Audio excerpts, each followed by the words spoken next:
Saint Jean-Baptiste par Léonard de Vinci. C'est le deuxième dimanche de l'Avent.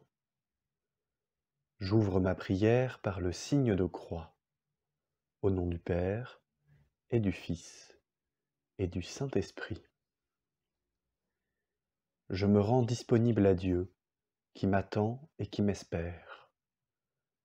Je lui offre ma mémoire, mon intelligence et mon cœur, toute ma volonté pour mieux l'aimer et le servir.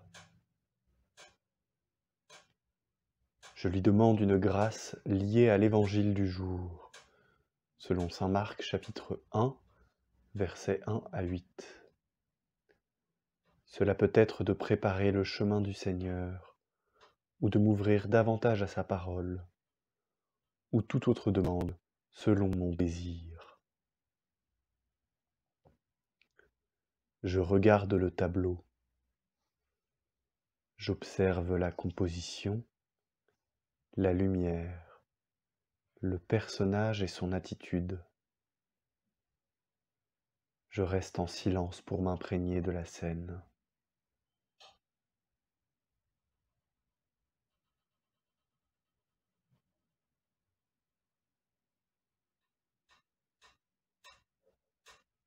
Je peux retenir 3 points.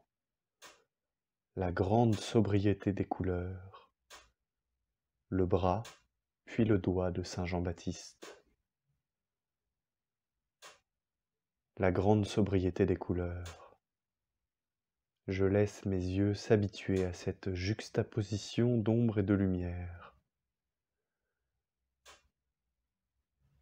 Jean-Baptiste semble sortir de la nuit comme on sort d'un désert, lui le dernier prophète de l'Ancien Testament. Il me regarde en souriant.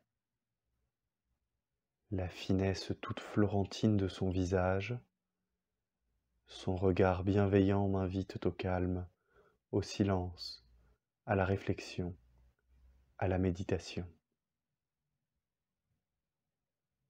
Sa chevelure vaporeuse, la fourrure animale qui lui sert de vêtement, habille cet envoyé de Dieu qui vient encore aujourd'hui m'annoncer la lumière du salut. Seigneur, donne-moi le désir de demeurer encore un peu avec lui pour saisir l'importance de son message.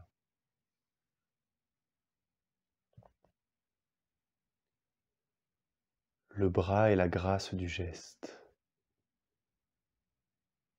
C'est avec un mouvement en spirale, un déplacement du corps, que Jean-Baptiste nous invite à regarder dans une autre direction.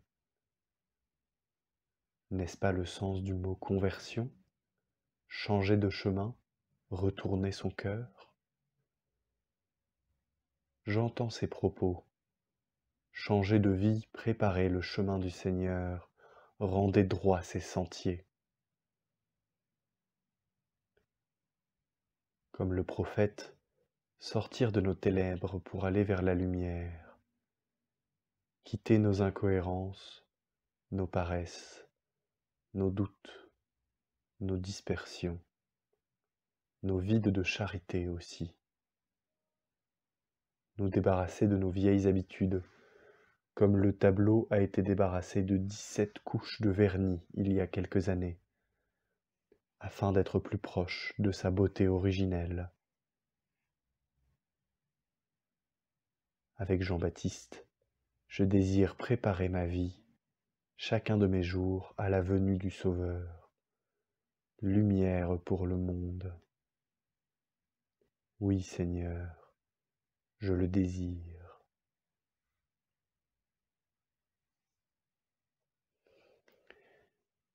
Et maintenant, j'observe le doigt, ce doigt dressé comme une flamme vers le ciel, ce doigt pour désigner cette attention au Père, devant un crucifix en jonc qui rappelle la passion et la résurrection du Fils Sauveur. Mystère de Dieu fait homme, venu dans notre monde pour nous sauver, et qui vient et reviendra à la fin des temps. L'Évangile rappelle ces propos de Jean-Baptiste. Voici venir derrière moi celui qui est plus fort que moi. Moi, je vous ai baptisé dans l'eau, lui vous baptisera dans l'Esprit Saint. Que je puisse construire en ce temps de l'Avent, avec l'aide de l'Esprit Saint, des chemins d'espérance et les mettre au service des autres, proches ou lointains.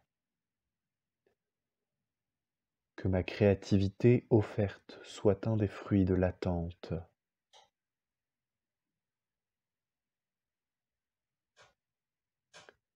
Ô Christ que j'espère et qui me comblera par sa venue, je parle comme un ami parle à un ami. Je lui confie le fruit de ma méditation et prends quelques notes pour me souvenir de mon chemin spirituel ces prochaines semaines. En union avec tous ceux et celles qui, humblement, dans la lumière ou l'obscurité, guettent comme des veilleurs les signes de la venue de l'amour sauveur dans le monde, je termine ma prière par un Notre Père ou un Je vous salue Marie.